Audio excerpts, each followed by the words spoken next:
Kita awiti nggih. Bismillahirrahmanirrahim. Assalamualaikum warahmatullahi wabarakatuh.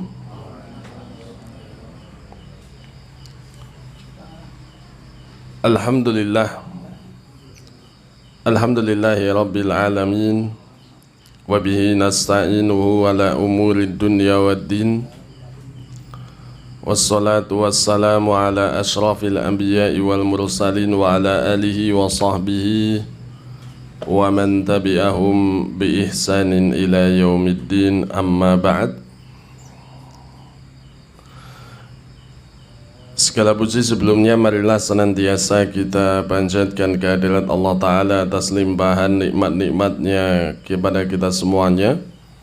Salawat kemudian salam semoga senantiasa terlimpahkan kepada Nabi Muhammad sallallahu alaihi wasallam, kepada keluarga beliau, sahabat beliau dan seluruh umatnya yang senantiasa mengikuti sunnah-sunnah beliau, mengamalkan kemudian mendakwahkan hingga akhir zaman nanti. Kemudian kita lanjutkan, kita kaji kembali tafsir surah Al-Baqarah ayat yang ke-40 dan seterusnya.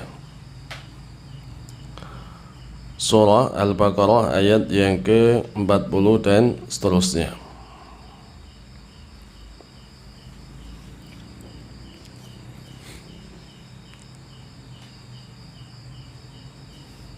Kita baca nanti. A'udzu billahi minasy syaithanir rajim. A'udzu billahi minasy syaithanir rajim.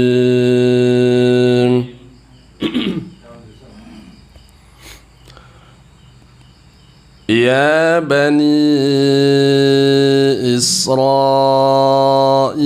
adhkuru ni'mati allati an'amtu alaikum. Ya bani Israil adhkuru ni'mati allati an'amtu alaikum. Ni'mati allati an'amtu alaikum wa awfu bi'ahdi ufi bi'ahdikum wa iyaya farhabun. Ni'mati allati an'amtu alaikum wa awfu bi'ahdi ufi bi'ahdikum wa iyaya farhabun. Wa aminu bima anzaltu musaddiqan lima ma'akum wa la takunu awwala kafirin bih. Wa aminu bima anzaltu musaddiqan lima ma'akum wa la takunu awwala kafirin bih. Wa la tashtaru bi ayati thamanan qalilan wa iyaya fattakun. Wa la tashtaru bi ayati thamanan qalilan wa iyaya fattakun. Wa la talbisul haqqa bil batili wa taktumul haqqa wa antum ta'lamun. ولا تلبسوا الحق بالباطل وتكتموا الحق وأنتم تعلمون وأقيموا الصلاة وآتوا الزكاة واركعوا مع الراكعين وأقيموا الصلاة وآتوا الزكاة واركعوا مع الراكعين أتأمرون الناس بالبر وتنسون أنفسكم أتأمرون الناس بالبر وتنسون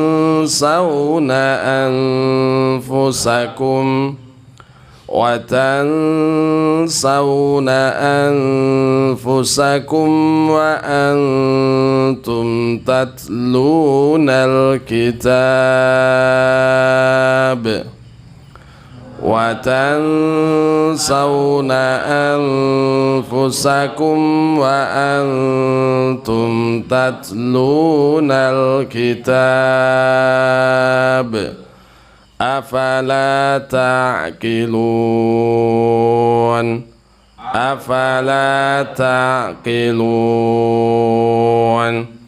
واستعينوا بالصبر والصلاة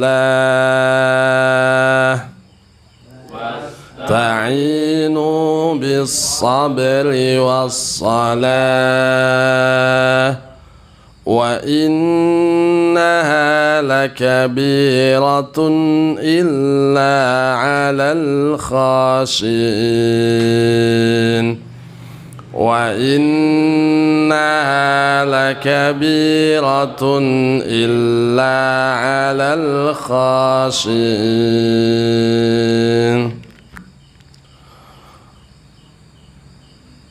Allah berfirman, Ya bani Israel adhkuru ni'mati allati an'amtu alaikum wa awfu bi'ahdi ufi bi'ahdikum wa iyaya farhabun.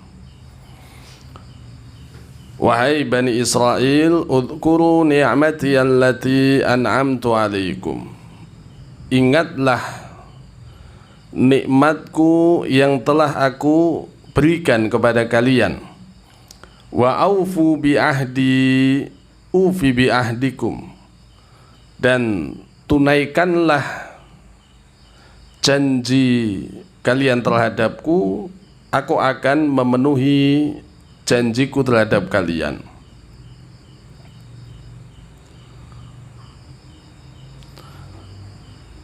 Atau di sini bi'ah di sini perjanjianku, ya. Wa aufu bi'ahdi, dan tunaikanlah perjanjianku, ufi bi'ahdikum, aku akan memenuhi perjanjian kalian, wa iyaya farhabun, dan hendaknya hanya kepadakulah kalian semua takut.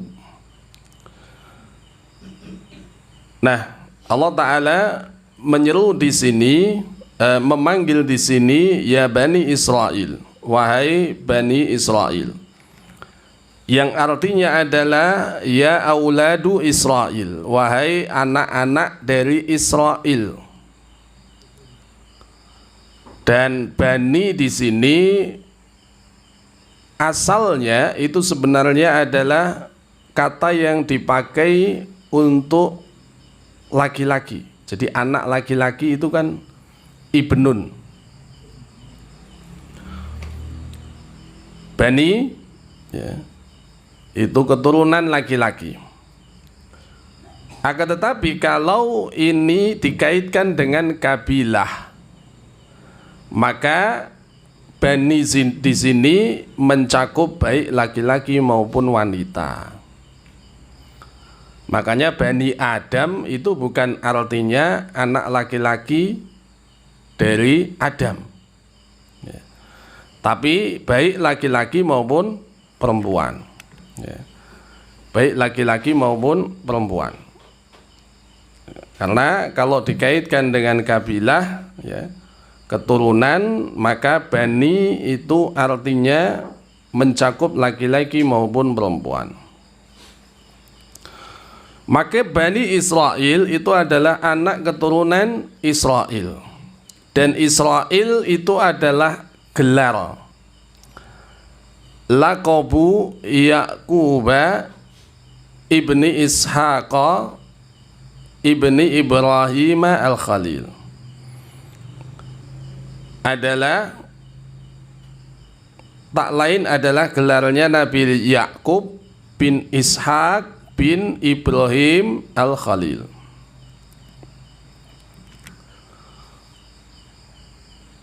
Dan makna dari Israel itu ada yang mengatakan maknanya sama dengan Abdullah, ya.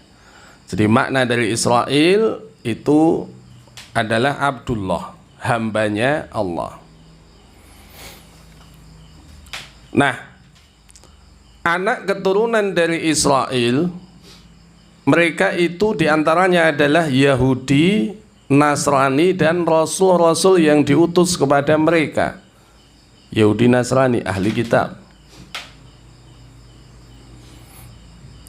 Akan tetapi, ya, seruan Allah di sini kepada Bani Israel, anak keturunan dari Israel atau Nabi Yakub bin Ishak bin Ibrahim ini diperuntukkan untuk Yahudi dan Nasrani yang al-mawjudina fi ahdin Nabi sallallahu alaihi wasallam, yang mereka ada di zamannya Nabi sallallahu alaihi wasallam. Jadi bukan di zaman Nabi Musa atau di zaman Nabi Isa.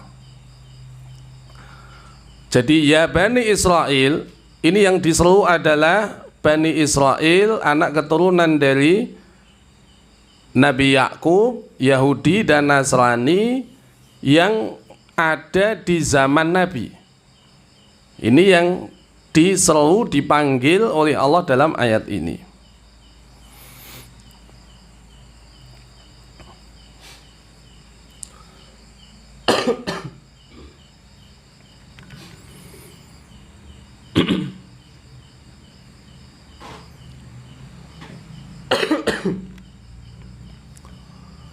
Nah, kemudian kenapa dikatakan ini kepada Bani Israel yang ada di zaman Nabi?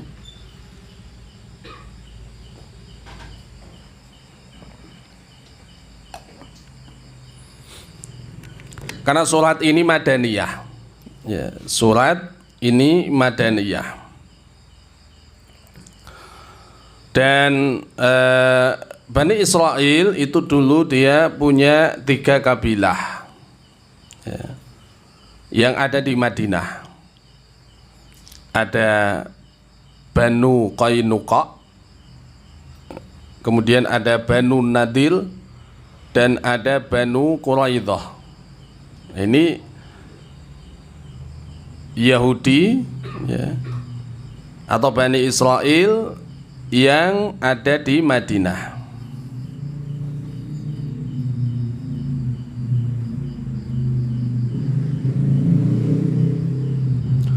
Nah, mereka tinggal di Madinah itu tujuannya apa? Tujuannya untuk mengawasi Nabi atau menunggu Nabi, yang mereka mengetahui bahwasanya nantinya Nabi akhir zaman itu akan berhijrah ke Madinah. Jadi kenapa kok mereka itu Banu Qainuqa, kemudian Banu Nadir, kemudian Bani Quraidah, ya, itu mereka Bani Israel, ya, itu ada di Madinah karena mereka ingin, ya, mengawasi, menunggu Nabi Sallallahu Alaihi Wasallam yang mereka mengetahui nantinya itu akan berhijrah ke Madinah. Tujuan yang sebenarnya apa? Liyu'minu bihi wa yattabi'uhu. Tujuannya untuk mereka imani sebenarnya. Karena mereka tahu sebenarnya bahwasanya apa? Akan ada nabi akhir zaman. yang akan diutus menyempurnakan agama mereka. Ya. Maka kemudian mereka menantinya di Madinah karena mereka tahu nantinya Nabi itu akan hijrah ke Madinah.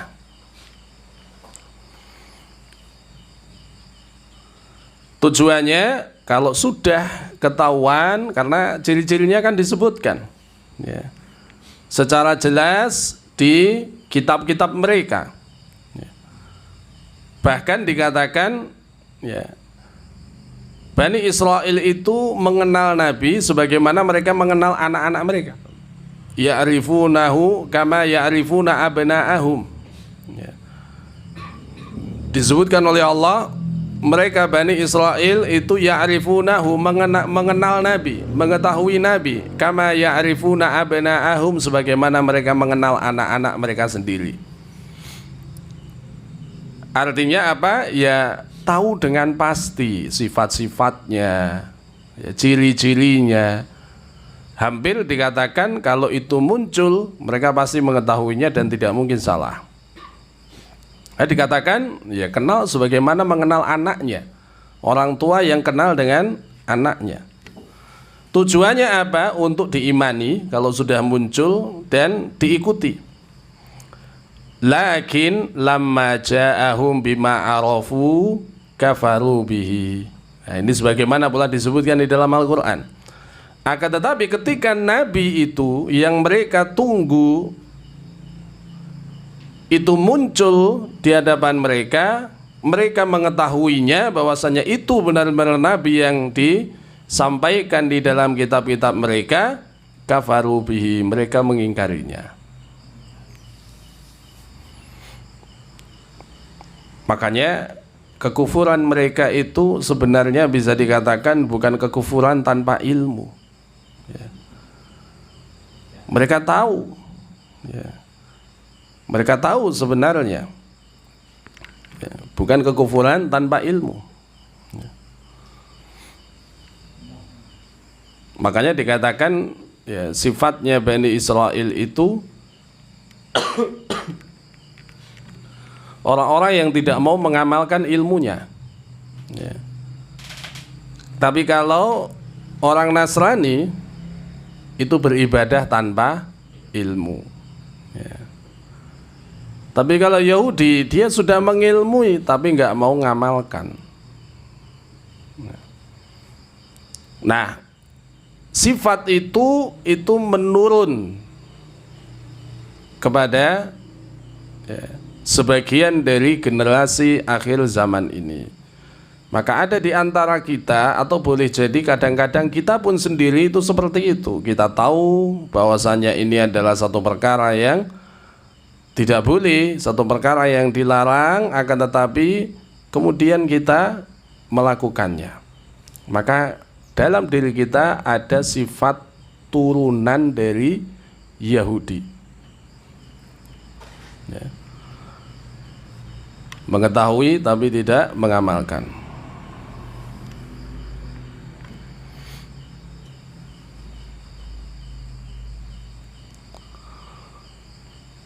Nah, Allah Ta'ala itu memerintahkan udhkuru ni'matiyah, ingatlah oleh kalian semua akan nikmatku. Maknanya udhkuruha biqulubikum wadhkuruha bi alsinatikum wadhkuruha bi jawarihikum. Ingatlah oleh kalian semua akan nikmatku, yang artinya ingatlah dengan hati kalian, ingatlah dengan lisan kalian, dan ingatlah dengan anggota badan kalian. Ingat di sini diperintahkan kita untuk bersyukur. Disebutkan nikmat, ya, disuruh mengingat dalam artian disuruh bersyukur. Bersyukur dengan hati, bersyukur dengan lisan, dan juga dengan anggota badan kita. Li'anna syukra yakunu fil umuri thalathati, karena syukur itu ada dalam 3 perkara ini ya. Fil qalbi wal lisani wal jawarihi. di hati, di lisan, dan di anggota badan. Ya, di hati, maka hatinya hatinya senantiasa tidak lepas dari mengingat Allah Subhanahu wa Ta'ala, mengingat bahwasannya apa yang ia rasakan adalah pemberian dari Allah Ta'ala, maka itu syukur dengan hati. Kemudian bersyukur dengan lisan, ya maka kita ucapkan alhamdulillah, kita ucapkan zikir kepada Allah Subhanahu wa Ta'ala. Lisan kita senantiasa basah dengan zikir. Kemudian bersyukur dengan anggota badan, menggunakannya untuk ketaatan kepada Allah Ta'ala.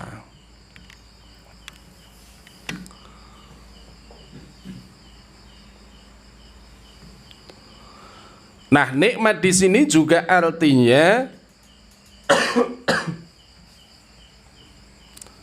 adalah nikmat berupa agama dan nikmat dunia.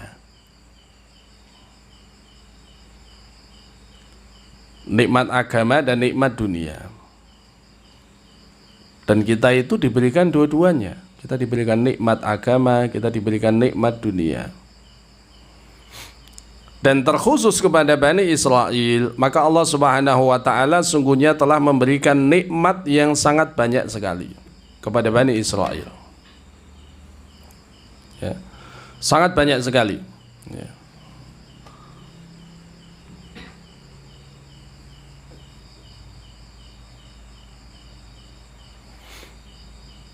Ketika mereka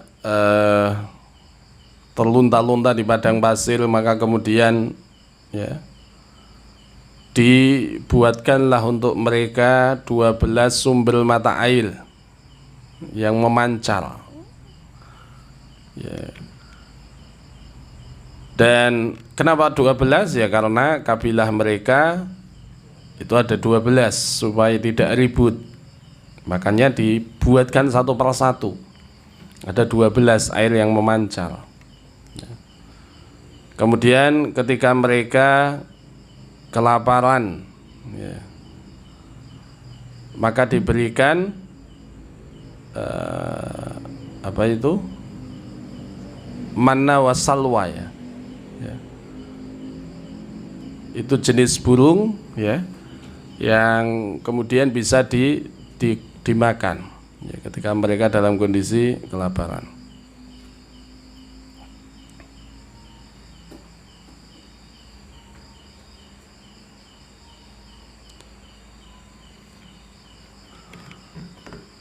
Kemudian diselamatkannya mereka dari Fir'aun.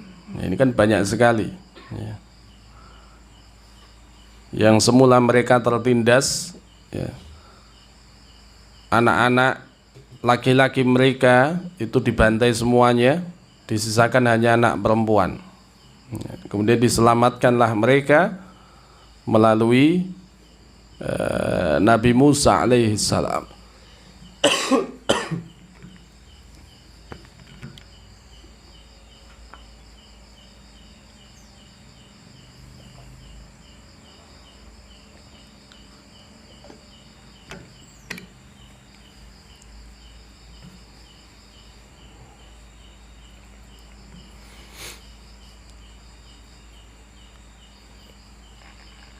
Nah, kemudian allati an'amtu alaikum, yang telah aku berikan kepada kalian.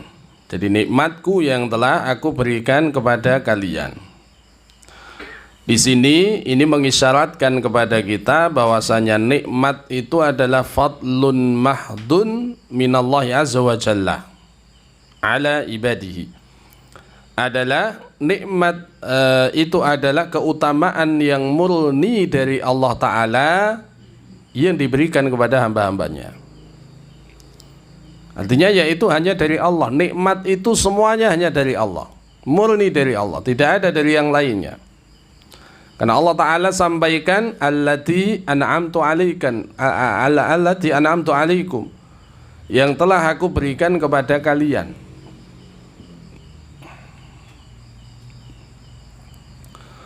Kemudian Allah perintahkan wa aufu bi ahdi, dan tunaikanlah janjiku.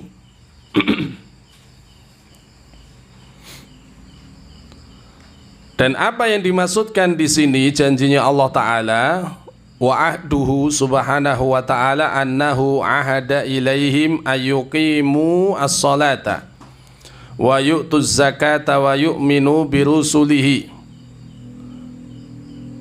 Janji Allah terhadap mereka dalam artian di sini itu adalah Allah Ta'ala membuat perjanjian dengan mereka agar mereka yang pertama mendirikan sholat, yang kedua menunaikan zakat.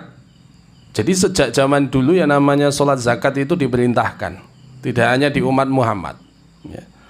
Mendirikan sholat, menunaikan zakat, wa yu'minu birusulihi, dan agar mereka beriman kepada Rasul-Rasulnya Allah. Sebagaimana ini diisyaratkan oleh Allah di dalam surah Al-Ma'idah ayat yang ke-12.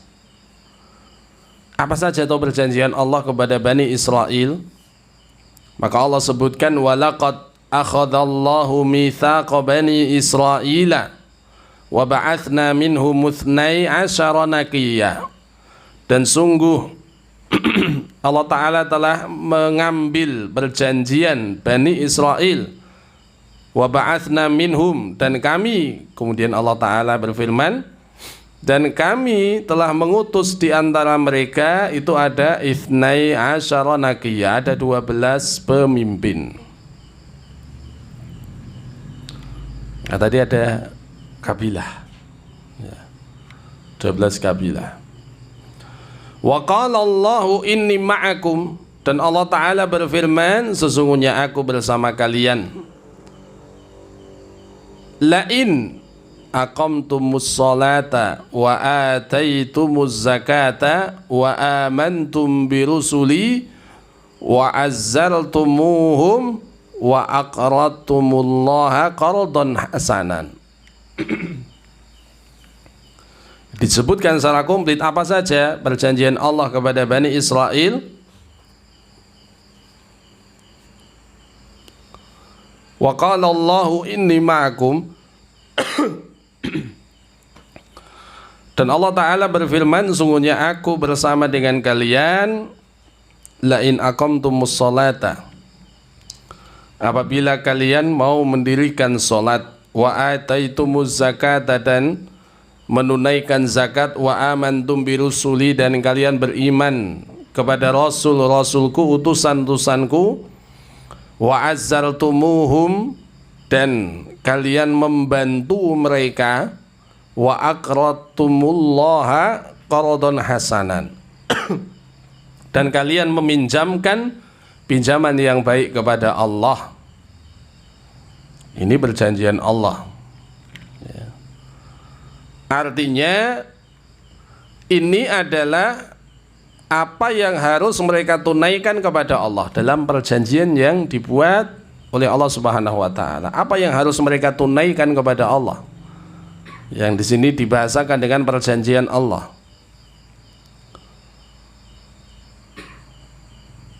Kalau mereka itu mau melakukan apa saja yang menjadi perjanjian Allah di sini, maka Allah Ta'ala kemudian mengatakan, ufi bi ahdikum, aku akan memenuhi janji kalian.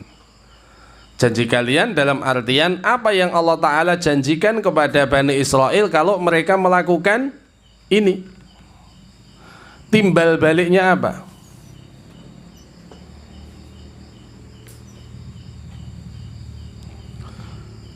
Yaitu apa? Wa huwa al-jaza'u ala a'malihim, balasan atas amal perbuatan mereka.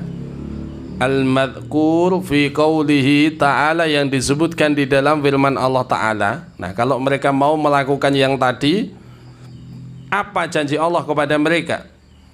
La ukaffiranna ankum sayyi'atikum, aku akan menghapuskan dari kalian kesalahan-kesalahan kalian. Ini yang pertama. Kemudian wala udkhilannakum jannatin tajri min tahtihal anhar, dan aku benar-benar akan memasukkan kalian ke dalam surga-surga yang mengalir di bawahnya sungai-sungai. Ini janji Allah kepada Bani Israel kalau mereka mau melakukan yang tadi.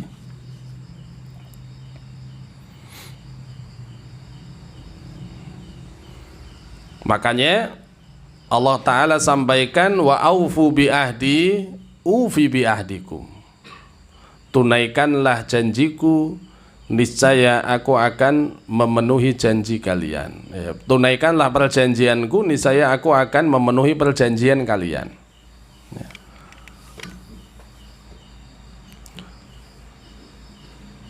Wa iyaya farhabun, dan ini ditutup dengan wa iyaya farhabun, dan hendaknya hanya kepadakulah kalian takut.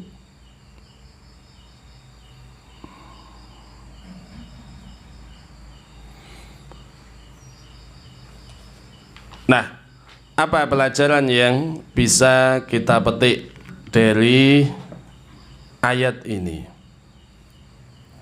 Pelajaran apa yang bisa kita petik dari ayat ini?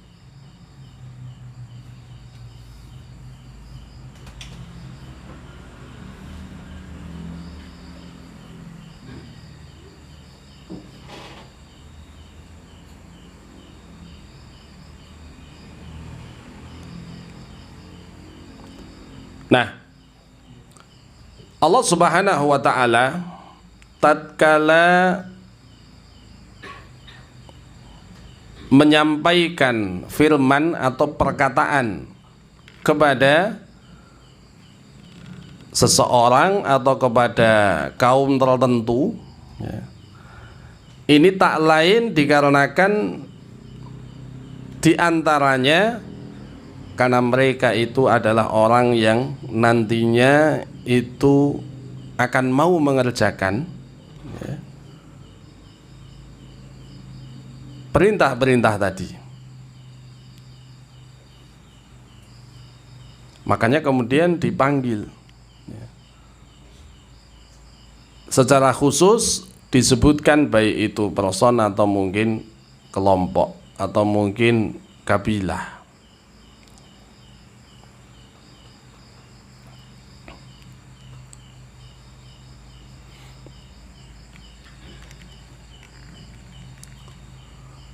Kemudian pelajaran berikutnya adalah tadhkirul abdi bi ni'matillahi alaihi ad'a li qabulihi al-haqqa. Tatkala seorang hamba itu mengingat nikmat-nikmat pemberian dari Allah Subhanahu wa ta'ala, maka yang seperti itu bisa lebih menjadikan mereka itu menerima kebenaran.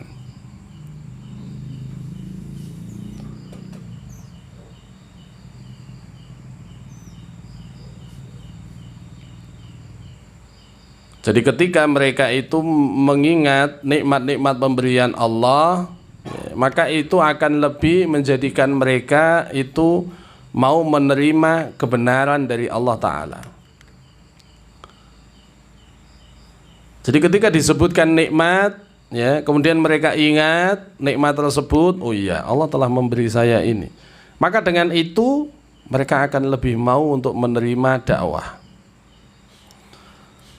Makanya ditanyakan juga, oh berarti ini termasuk wasilah dakwah, ya.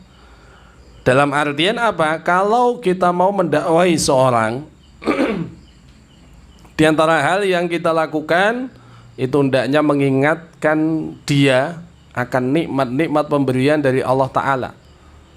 Maka dengan itu kemudian dia lebih bisa menerima dakwah, seruan dari Allah Subhanahu wa ta'ala melalui lisan kita. Karena mereka sudah ingat, oh iya, saya hidup itu karena nikmat dari Allah. Oh iya, saya hidup, rezeki saya itu semuanya dari Allah. Maka ketika dia mengingat itu semuanya, itu akan lebih bisa menjadikan mereka itu hatinya lapang menerima dakwah yang disampaikan.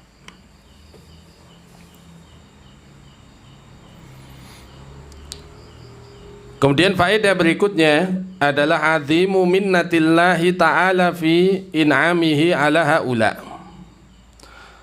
Betapa besarnya karunia Allah Ta'ala yang telah diberikan kepada orang yang disebutkan di dalam ayat ini, atau kabilah yang disebutkan di dalam ayat ini. Ini kepada Bani Israel. Sangat besar sekali nikmat yang Allah Ta'ala telah berikan kepada mereka.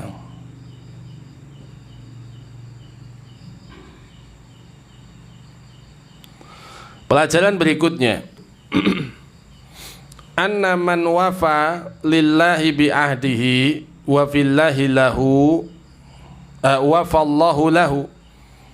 Barang siapa yang dia itu mau memenuhi perjanjiannya Allah, Allah akan juga mau memenuhi perjanjiannya kepada dirinya. Nah, ini yang harus kita pegang juga. Siapa saja yang dia itu mau untuk menerima, ya, mau untuk memenuhi, ya, melaksanakan apa yang menjadi perjanjian Allah, maka Allah akan memenuhi, melaksanakan apa yang menjadi perjanjiannya terhadap orang tadi. Dalam artian memenuhi perjanjian dia, ya, yang dia terima dari Allah Ta'ala. Bahkan lebih banyak lagi, ya, yang Allah Ta'ala berikan. Karena apa? Karena Allah itu membalasi satu kebaikan dengan 10 kebaikan. Ya. Allah membalasi satu kebaikan dengan 10 kebaikan. Makanya dikatakan, ya, di dalam hadis qudsi, ya, Allah berfirman, idza taqarrabal 'abdu ilayya shibran, kalau hambaku mendekat kepadaku 1 jengkal, niscaya aku akan mendekat kepadanya 1 hasta. Dan kalau ia mendekat kepadaku 1 dhira', 1 hasta, maka aku akan mendekat kepadanya 1 ba'. Ba' itu ukuran yang lebih panjang dari hasta. Wa idza atani masyan ataituhu harwalatan, ya. Kalau dia mendatangiku dengan cara berjalan, ya, maka aku akan mendatanginya dengan berlari. Maka banyak nikmat Allah Subhanahu wa Ta'ala yang diberikan, dan ini bukti bahwasannya barang siapa yang mau memenuhi perjanjian Allah, Allah akan memenuhi perjanjiannya.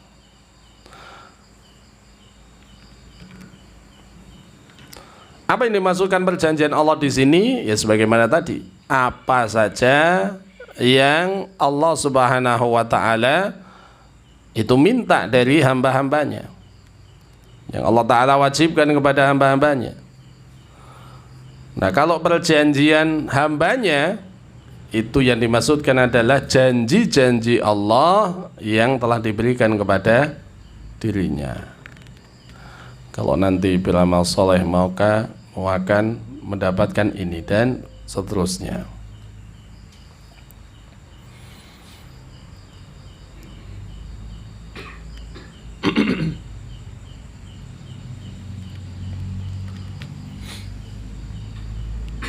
Nah, kemudian faedah berikutnya adalah wujubul wafa'i bin nadhar, wajibnya menunaikan nadhar, wajibnya menunaikan nadhar. Li'anna nadhira mu'ahadun lillahi, karena orang yang bernadhar itu berarti dia telah berjanji sesuatu kepada Allah, ya.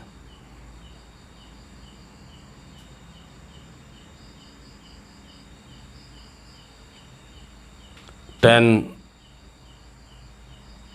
nadhar, ya, itu hanya boleh diberikan diberikan kepada Allah, tidak boleh kepada pohon besar. Karena ada orang yang kadang melakukan ritual. Dia melakukan ritual di satu tempat, kemudian dia bernazar, nanti kalau hajat saya diterima, saya akan membawakan sajen ke sini lebih banyak lagi, 2 kali lipat. Nah, maka ya, ini nazar yang tidak boleh tidak diperbolehkan. Nazar yang seperti ini. Nah, kemudian ada pertanyaan lagi. Bagaimana dengan kewajiban memenuhi nazarnya? Padahal dia sudah bernazar tadi. Jawabannya, kalau itu adalah nazar yang bertentangan dengan syariat, maka tidak perlu untuk kemudian ditunaikan. Kalau itu bertentangan dengan syariat.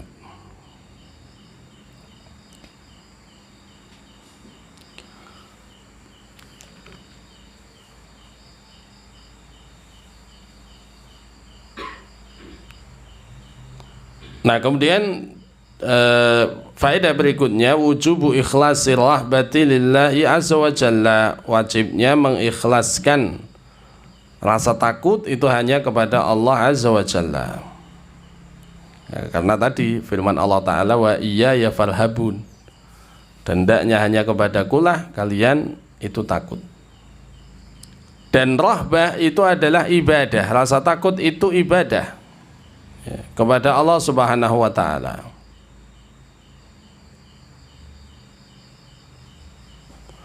Nah, rasa takut itu adalah ibadah kepada Allah Subhanahu wa Ta'ala. Nah, rasa takut yang bagaimana ini? Apakah termasuk di dalamnya takut kepada manusia? Tidak termasuk ya. Yang dikatakan rasa takut itu adalah ibadah, rasa takut kepada Allah Subhanahu wa Ta'ala.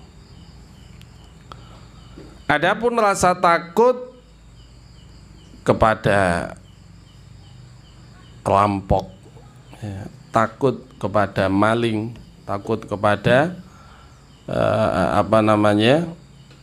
kelitih misalkan, maka rasa takut seperti ini itu tidak mengurangi keimanan,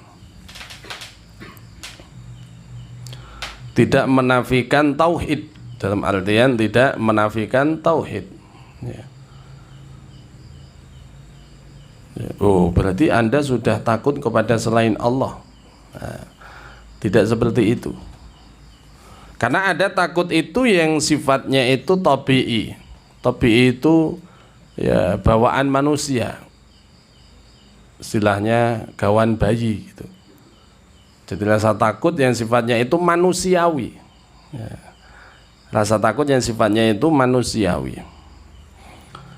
Nah, kalau rasa takut yang sifatnya manusiawi ini dibolehkan, dan itu tidak menafikan atau mengurangi tauhid.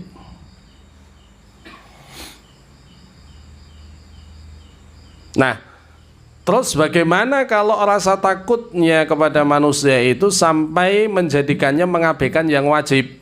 Nah, ini baru tidak boleh. Kalau sekedar rasa takut ya, rasa takut karena kelitih ya.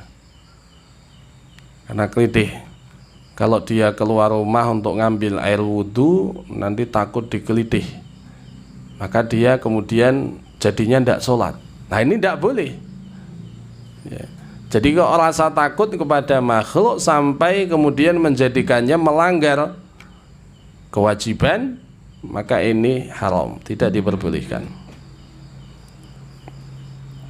Kalau sekedar rasa takut, karena itu sifat bawaan manusia, kemudian kita mengantisipasi, maka itu boleh. Hal itu diperbolehkan. Tapi kalau kemudian sampai menjadikan ya orang tadi itu mengabaikan yang wajib, ini sudah di luar batasan. Tidak boleh. Nah, Saudaraku yang dirahmati oleh Allah Ta'ala, mungkin demikian yang dapat kita sampaikan. Jadi tafsir surah Al-Baqarah ayat yang ke-40, dan kita telah mengkaji sampai dengan faedah-faedah dari ayat ini. Demikian, ada kurang lebihnya kita mohon maaf. Wassallallahu ala nabiyyina Muhammadin wa ala alihi wa sahbihi wasallam. Wa akhiru da'wana alhamdulillahi rabbil alamin. Wassalamualaikum warahmatullahi wabarakatuh.